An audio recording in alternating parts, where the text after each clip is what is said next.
সরকার পতনের পর গেল আগস্টে হঠাৎ অস্থির হয়ে ওঠে রপ্তানিমুখী তৈরি পোশাক শিল্প। এরপর বেতন বৃদ্ধির সক্ষমতা যাচাই, টিফিন ভাতা বাড়ানো সহ 18 দফা উদ্যোগ নেওয়া হলেও সুফল মেলেনি খুব একটা। মালিক পক্ষের এমন দাবির মধ্যেই সোমবার বিকেলে সচিবালয়ে শ্রমিক নেতা ও মালিক পক্ষের সঙ্গে বৈঠক শেষে পোশাক শ্রমিকদের বেতন বৃদ্ধির হার 5 থেকে বাড়িয়ে 9% করার কথা জানান শ্রম উপদেষ্টা, যা কার্যকর হবে চলতি মাস থেকেই। বলা হচ্ছে বিদ্যমান শতকরা 5 ভাগ বেতন বৃদ্ধির সাথে আরও শতকরা 4 ভাগ যুক্ত করে সর্বমোট 9 ভাগ বাৎসরিক ইনক্রিমেন্ট বৃদ্ধির সুপারিশ করা হলো। 1 ডিসেম্বর 2024 থেকে কার্যকর হবে, যা জানুয়ারি মাসে পদীয় বেতনের সাথে প্রদান করতে হবে।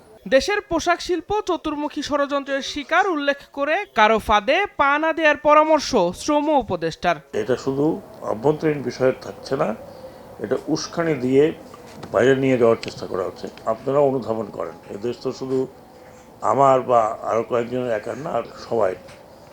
এটার ক্ষতি হলে আমরা সামগ্রিকভাবে ক্ষতিগ্রস্ত হব। মালিক পক্ষ 8% বেতন বৃদ্ধিতে রাজি ছিল বলে জানিয়েছে শ্রম মন্ত্রণালয়। তবুও এমন সিদ্ধান্তে এ খাতের অসন্তোষ নিরসনে কার্যকর ভূমিকা রাখবে বলে প্রত্যাশা শিল্প মালিক ও শ্রমিক নেতাদের। সকলের প্রতি আহ্বান যে এরপরে আর আমরা আশা করব যে কোনো অসন্তোষ বা কোনো ভুল বোঝাবুঝি থাকবে না। শ্রমিক সংগঠনগুলোর পক্ষ থেকে আমি শ্রমিকদেরকে আহ্বান জানাচ্ছি, আপনারা যার যার মতো আছে যেভাবে কাজ করতেছেন সেভাবে আপনারা উৎপাদন চালিয়ে যান।